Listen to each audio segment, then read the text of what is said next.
Wrestling அப்டேட்லாம் உடனே தெரிஞ்சுக்கணும்னா மறக்காமல் நம்ம சேனலை சப்ஸ்கிரைப் பண்ணிக்கோங்க. வாங்க வீடியோக்குள்ளே போகலாம். ரசல்மேனியாவில் மிகப்பெரிய சர்ப்ரைஸான விஷயம்லாம் நடக்கும். அந்த சர்ப்ரைஸில் ஒன்று தான் நம்ம ஸ்டோன் கோல்டோட என்ட்ரி. ரசல்மேனியா 41 ஸ்டோன் கோல்டு என்ட்ரியாக வாய்ப்பு இருக்குது. அதை பற்றி ஸ்டோன் கோல்டே இப்போ சோஷியல் மீடியாவில் சொல்லிட்டாரு.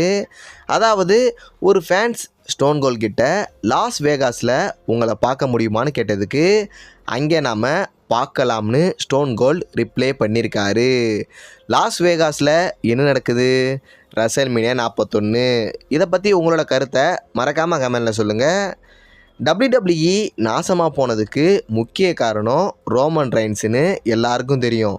இவனால தான் பல ரெஸ்லரை WWE பயங்கரமாக மொக்க பண்ணியிருப்பாங்க. ஓகே, மேட்ருக்கு வருவோம்.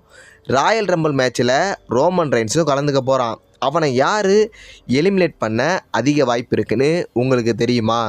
அந்த லிஸ்ட்டில் டாப்பில் இருக்கிறது நம்ம சிஎம் பங்க். ஏன்னா பெட்டிங் ஓட்ஸில் சிஎம் பங்க் தான் ரோமன் ரெயின்ஸை எலிமினேட் பண்ணுற லிஸ்ட்டில் டாப்பில் இருக்கார். ரோமன் ரெயின்ஸோட கதையை சிஎம் பங்க் ராயல் ரம்பிள் மேட்ச்சில் முடிப்பாரா? மறக்காமல் கமெண்டில் சொல்லுங்கள்.